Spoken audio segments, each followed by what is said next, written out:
Good morning and welcome back to the channel. There's big breaking Celtic news this morning again. We're getting rid of a player and we're getting a little bit of money for him, which is good, which has to be good.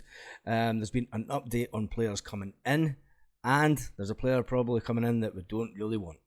The fans don't really want him, but Brendan Rodgers obviously likes him, and Celtic have been linked with a £12 million Portuguese player this morning.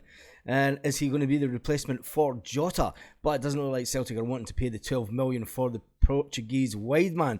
So make sure you give the video a big thumbs up, and we'll also give you a Reo Hatate injury update. It looks like he's going to be out for up to a month.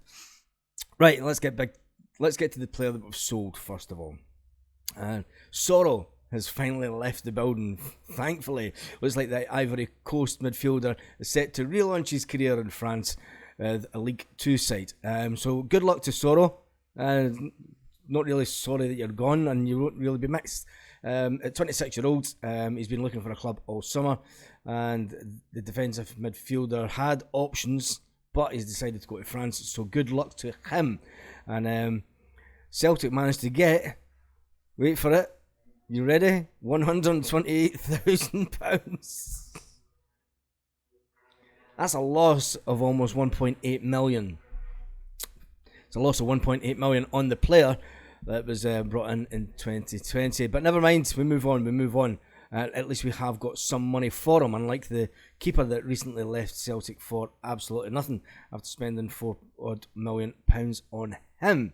Right, Fabrizio Romano has been talking about Celtic, and he's been talking about incoming deals, and then he's expecting a few deals to go ahead this week. We all know which ones we're talking about. We're talking about Gustav, but he said, this is what Fabrizio said. He says, yeah, it's work in progress in that aspect. I expect both deals to advance in the next few days. The conversations are ongoing, so the idea is to advance them and see what happens next, because there are interest in their players. Now, he was talking about this on Give Me Sport, and the interest in was Reo Hatate. Now, the good news for Celtic is Reo Hatate is now injured and he's out for a month. So nobody in their right mind is going to buy a player unless you're Celtic that's already injured. And it's got his calf injury, which means it might miss out the game on the 3rd of September, but we don't know about that yet. So we're not going to add to the speculation on this channel. We know that he's out for up to a month. He's expected to be out for action for up to a month. Would a team come in and buy him with the fact that they know that he's injured? He obviously limped off with Aberdeen after coming on as a substitute. He had a calf strain. To me, that kind of says he wasn't 100% fit, but you never know. Anyway, David Turnbull has been preferred to Hatate in the starting 11, the opening 2 games of this season. But he struggled to make an impact against the Dons, let's be fair. And Hatate improved the boys in midfield, improved the team in midfield, but he didn't last long, and he was substituted off again. There's no update on Cameron Carter-Vickers as yet, who had to go off. I think that was just purely precautionary. He felt his hamstring. I think that's just down to his fitness. He was taken off as a precaution. I think Celtic will need to bring him in a bit more gently. The fact that he's not right up to speed when everyone else has had a full pre-season is a bit of a worry, and that's the kind of thing that can tweak your hamstring. So, we all know about the Kyogo speculation last night. If you haven't watched that, watch the video that is up here, and I'll put it at the end. Yep, it has been said that Spurs are looking at Kyogo. Now, there's a lot of speculation whether Ange can come in for players, if there's something in his contract that said that can't. There's a bit of confusion. About that, and I'm not going to try and clear it up, because the people that I'm asking don't really have an idea either.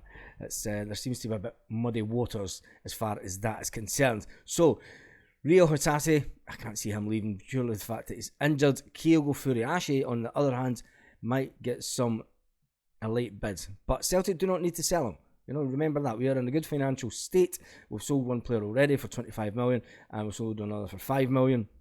And we sold Soro for 128 grand. So when it comes to this Celtic transfer window, I think it's all about getting players in now. And Celtic have this morning been linked with a Portuguese winger. And it said that Celtic are looking at him, but they're not keen to pay the £12 million asking price for Daniel Podence from Wolverhampton. The winger looks set to leave the club, it's been said, and is now a target for Brendan Rodgers as he eyes up a bold move for the Wolverhampton Wanderers player. But Celtic don't want to pay the £12 million that is the asking price. Well, there's no surprise there because Peter Lawwell's back in the building. He hasn't been part of their plans, and he has only a year left on his contract. Celtic see room for negotiation in the price.